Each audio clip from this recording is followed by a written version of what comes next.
Hello, everyone, and welcome to Coffee Talk. It has been 2 months, right? Because the last Coffee Talk we did was Yule Stories, right? Mm-hmm. Yeah, I think so. Yeah. So it has been 2 months-ish. Actually, does that make it 3 months? I don't know. No, I think it was a month. Yeah, okay. Just we didn't do January. You're right. So it's been a second since we've done Coffee Talk. And as always, we have you guys submit your stories for Coffee Talk and what you want to see happening on here.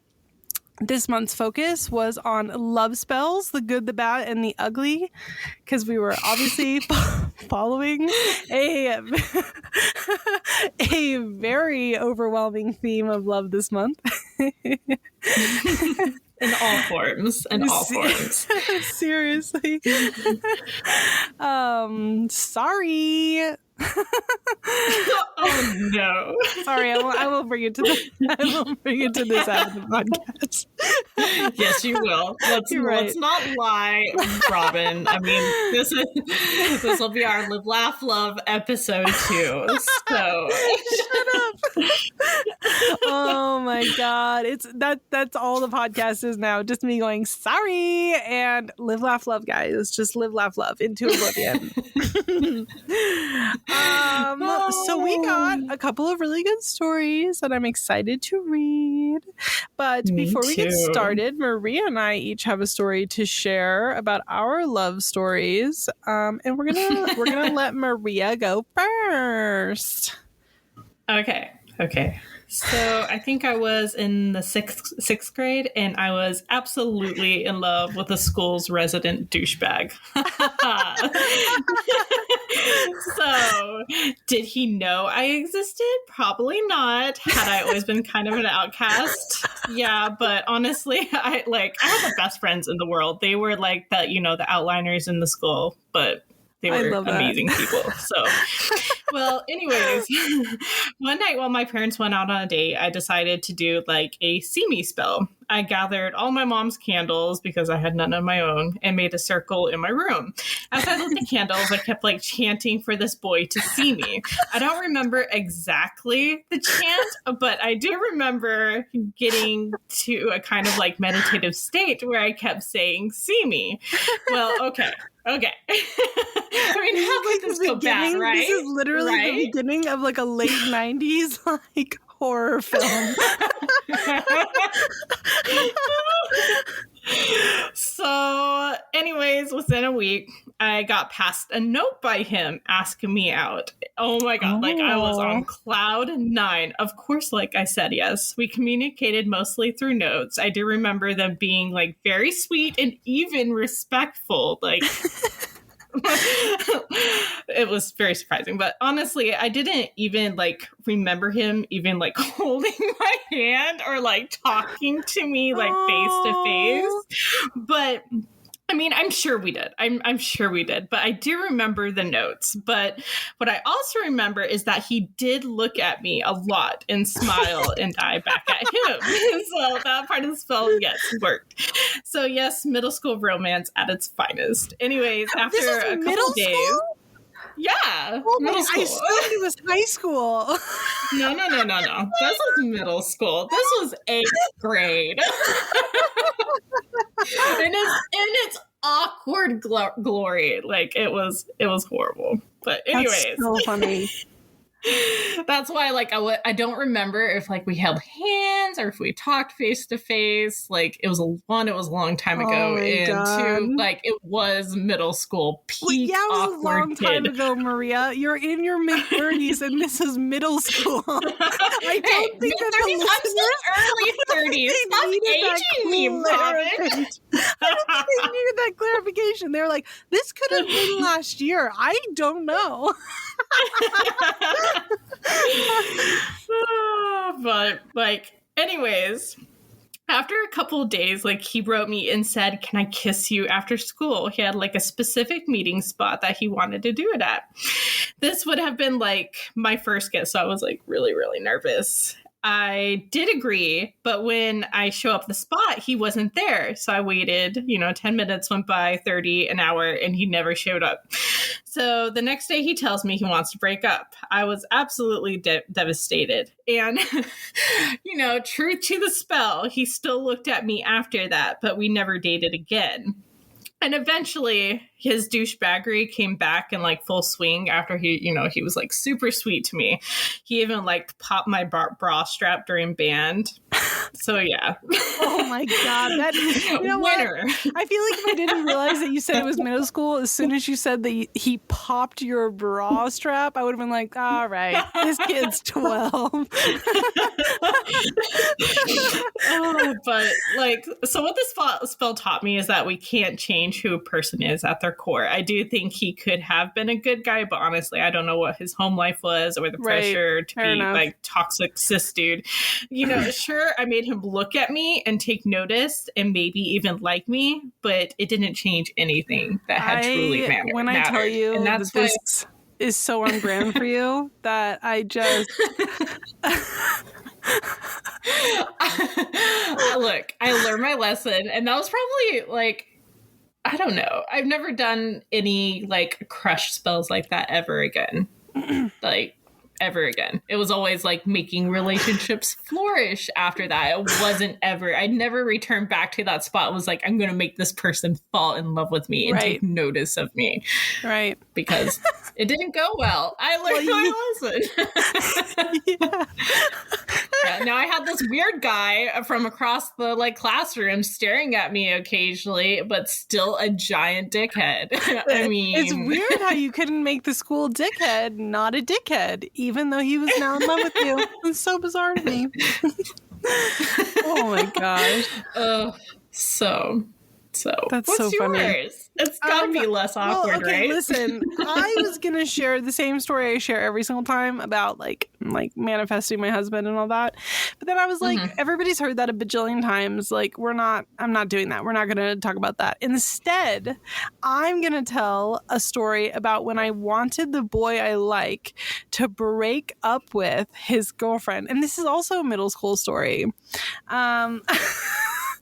So there was this boy in school growing up that I was like obsessed with as well. I was like, this man is the love of my life. I was 11. Okay. So I just need everyone to just, I was like 11 or 12. I was like, we're going to get married and fall in love. And I know my husband is editing this and he's going to go, oh, a story about Andrew. Well, guess what? It's not about Andrew, loser. Anyway,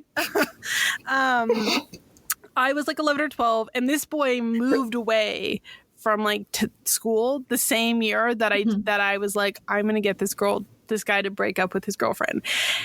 And this is, of course, back before like I knew anything about real magic, and it was just like me being a kid emulating shit that I saw on TV. But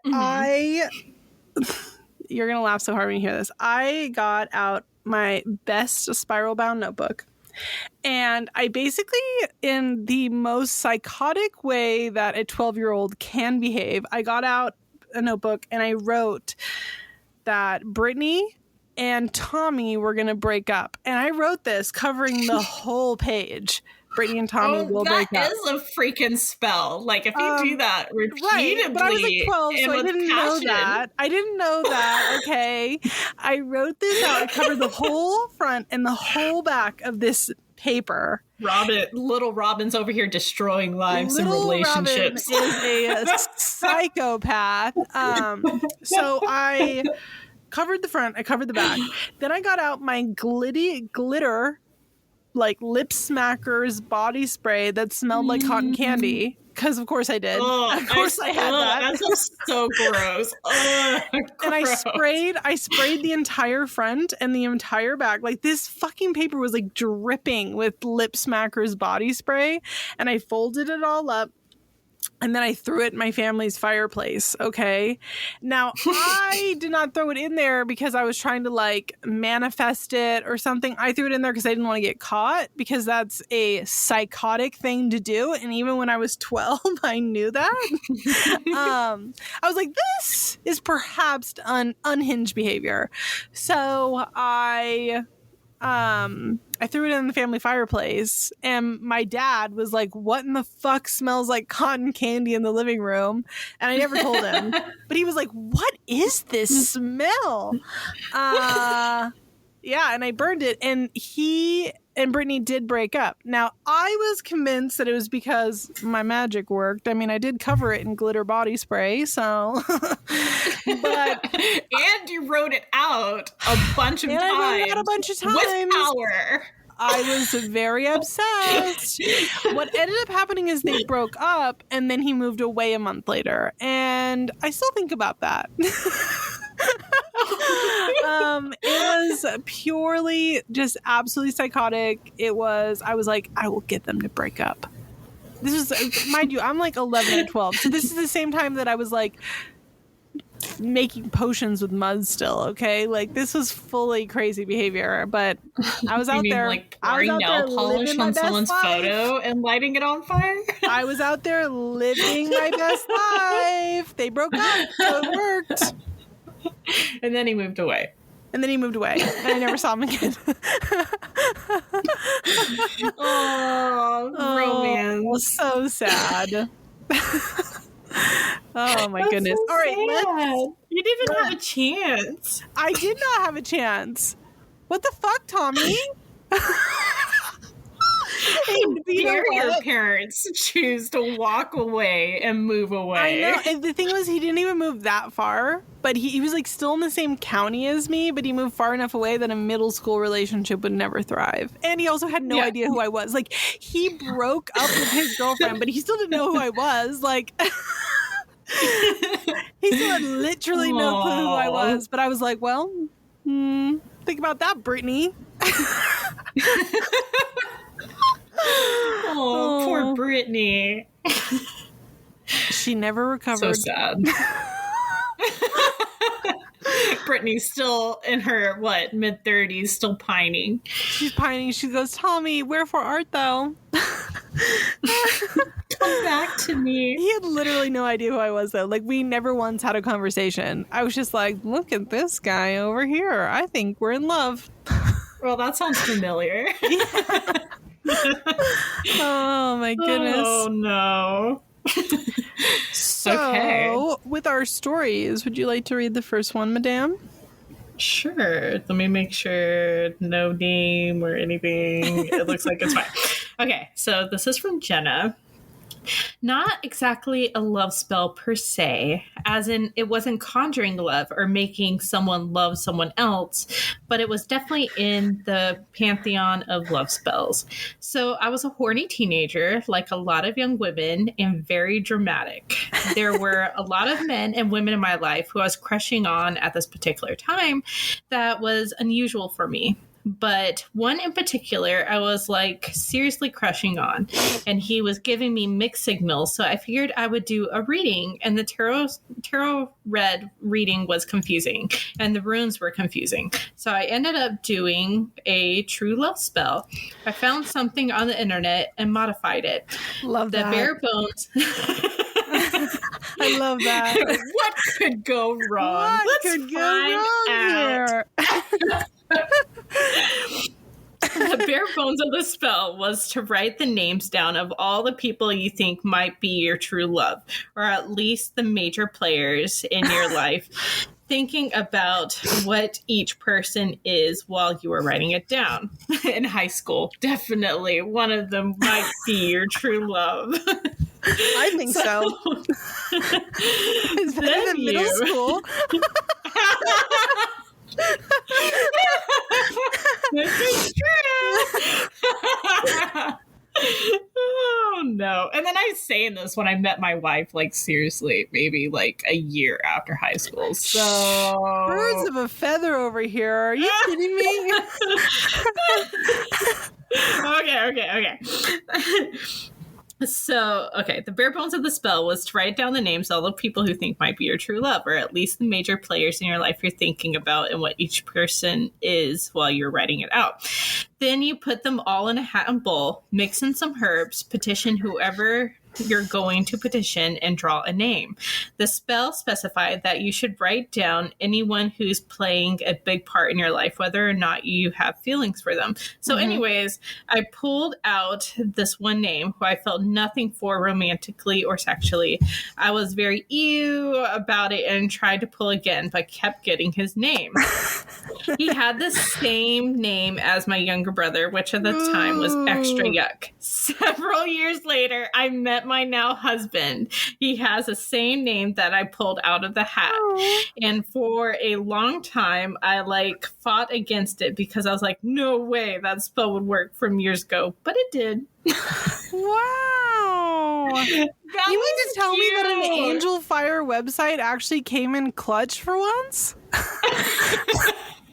Angel Fire website. Am I wrong? No, and that's why it's so funny. Oh my god.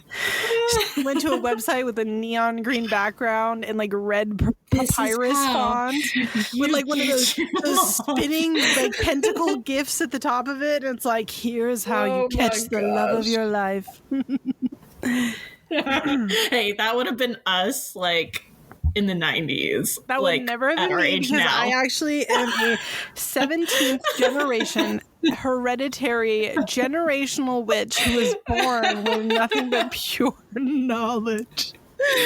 Oh, yeah. Sure. They call me Stormbringer. Stormbringer. Oh my gosh. I'm not crying. This is so funny. But that was a very cute story. That was a cute story. Okay. All right. Your turn. So this one is from Elizabeth. Hello, ladies. It's Elizabeth from Frequency Collection. I love your podcast. Oh, I love her. Hi,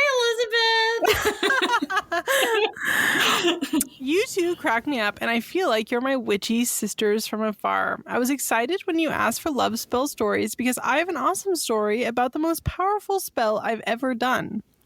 A few years ago, I had been single for a long time and I was super lonely. I knew I was ready to call in my soulmate, so I performed an elaborate ritual. It included meditating in a circle of salt, rose petals, and candles, a ritual bath wearing my sexiest lingerie. Elizabeth, did you get in the bath with lingerie on? Elizabeth, I have questions.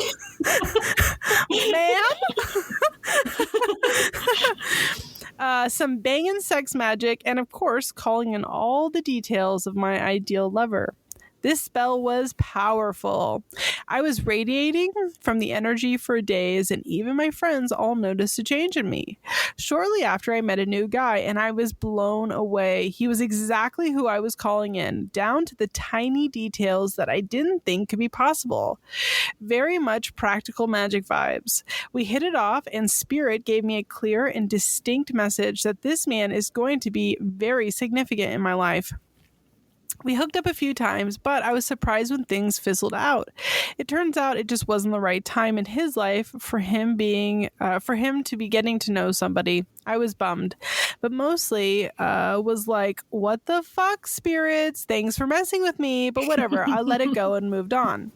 Fast forward 2 years, and I get a message from him asking me to hang out. He wanted to apologize for the way things went down between us and to get to know me better. Well, that was a year ago, and we've been together ever since. This was by far the healthiest, strongest, and most healing relationship of my life. I couldn't be happier. So sorry, Spirit, for sassing you.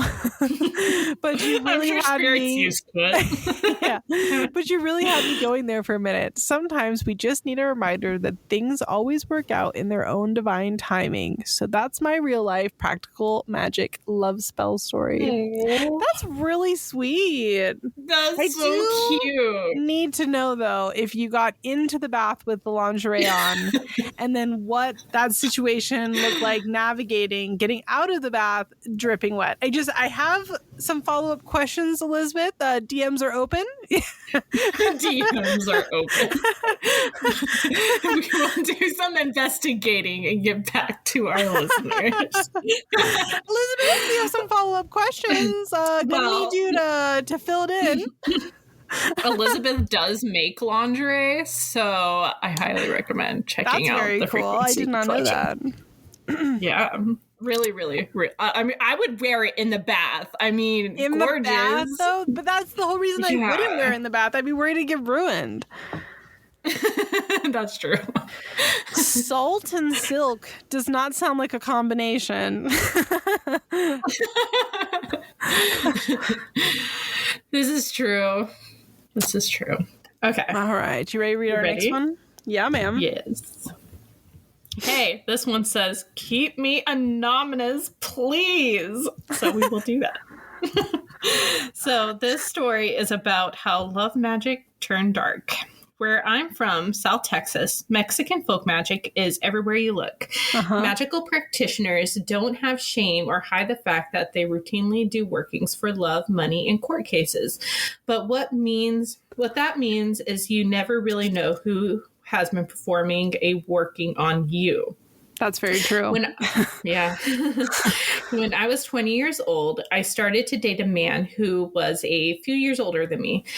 Back then, gay marriage wasn't legal, and the public opinion of two men in love was very scandalous in our Mexican-American community. What I didn't know at the time was that my new partner was a descendant of people from Veracruz, Mexico. His immigrant parents were, in fact, witches. This didn't scare me too bad because, again, magic was normalized here for the right reasons. It was scary. The in-laws know magic. They know too much. So, however, one night I was visiting his apartment, and while looking for a towel in another room, came across his altar. On it was a pair of his underwear, my underwear, a picture of me, and the underwear was all knotted together. Ooh. I remembered that those underwear had been missing ever since we did the deed a few weeks before. And were covered in fluids. And we're covered in fluids, Robin. And it says fluids as well. Oh my! And it's been sitting there on the altar. But okay. Oh my god, that's disgusting. Anyway, magic be like that sometimes. Yeah, but from the in-laws. So I was a little taken back, and I asked him about it. He said that it was just something to fortify our relationship, since so many people are socially against us. I thought of it as a good thing and left it alone. As the months pass, I begin to really feel like I love this man. I'm obsessed with him. Every day I would wake up and I couldn't wait until he texted me or called me. It was like the very air I breathed came from him alone. Being that it was my first romance, this seemed like what everyone wrote in books and songs about. It was beautiful. What wasn't beautiful was the physical, psychological, and sexual abuse this person would administer. But still, every day I lived for him and would easily forgive anything he asked me to forgive. Oh. One day, he asked me to accompany him to his hometown closer to the border. I agreed, and we proceeded to make our way down to where his father was buried. He took a gold ring from his pocket, rubbed the dirt from his fingers, from his father's grave over the ring, then grabbed my hand, and we left. It seemed very odd to me. We then made our way to this little cement building about 10 minutes from the cemetery. Inside was a huge statue of, is it Santa Muerte? Yeah. I think so. Yeah. And candles and offerings all around her. He took the ring from his pocket and laid it with the rest of the offerings. As time goes on, I learned that I needed to separate myself from this abusive partner. Going to the cops in several different cities would always result in getting nowhere. I was finally able to get a restraining order from the judge, I know, in a small town further away, but it seemed like nobody would hear my plea for help. I then started down a journey of learning about magic to heal and cleanse myself of the domination work he had done on me. Luckily, learning about oh my gosh, I'm going to pronounce this wrong. Corsamato? Am I pronouncing that correctly? Okay. No, you're close enough. Okay, I apologize. I can't pronounce anything. Was also easily given my community. Learning has easily given my community. It's been 10 years, and all the magic I've learned has become about self-love. And I try to help other people who have been victims of binding and more magic from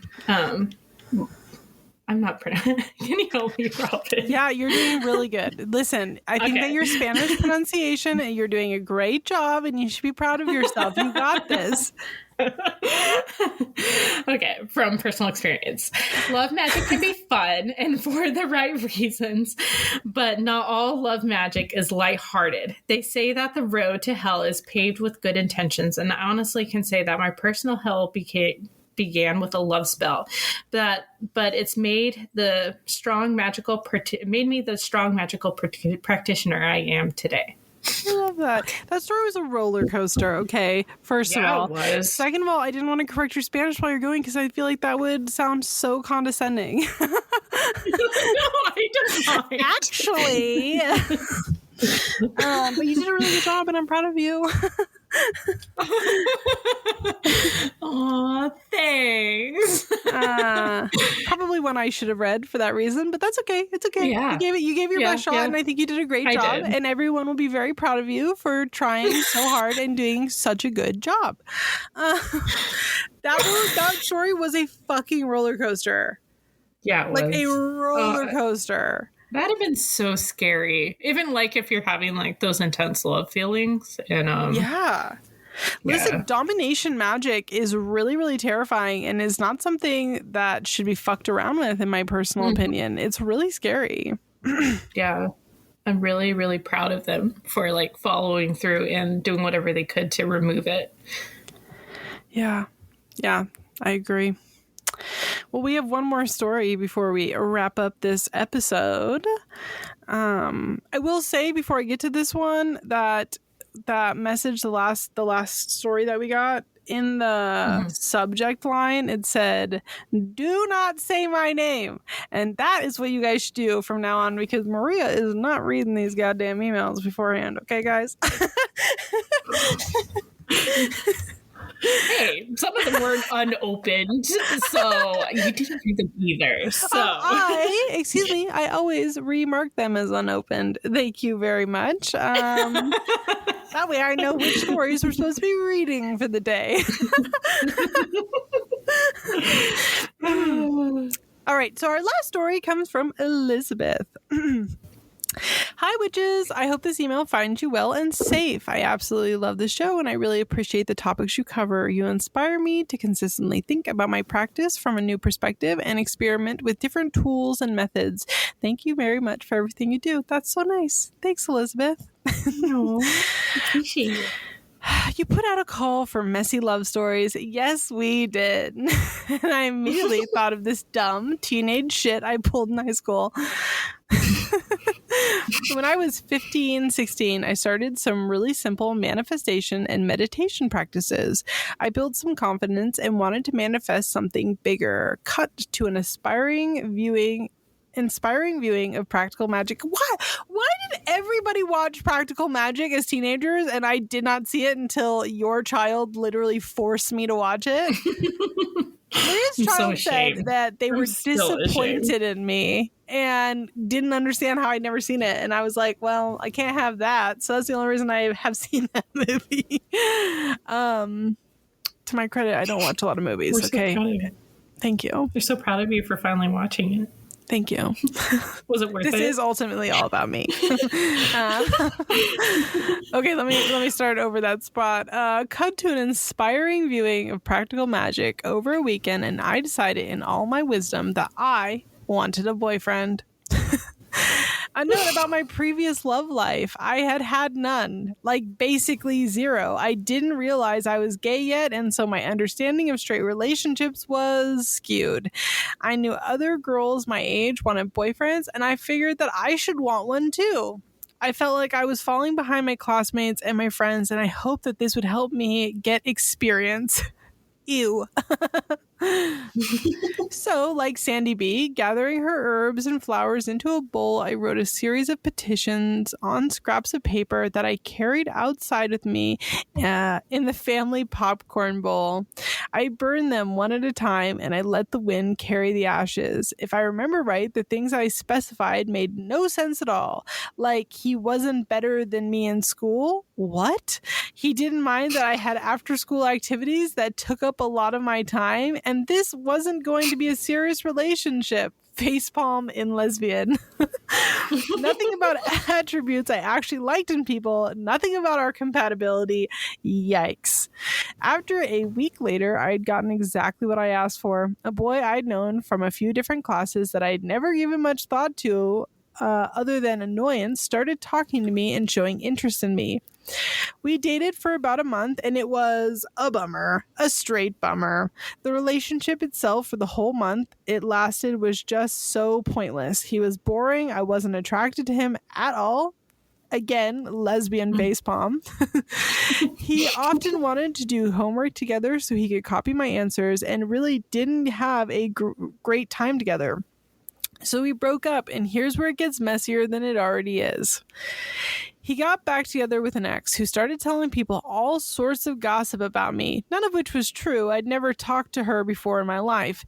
He would text me and I would ignore him, and his current girlfriend would continue to stir shit up at school. The fallout of our relationship lasted a good 6 months or longer, so that longer than the actual relationship, and I learned some important lessons specifically about intention and wanting to wait until college to date. Subsequently, I came out.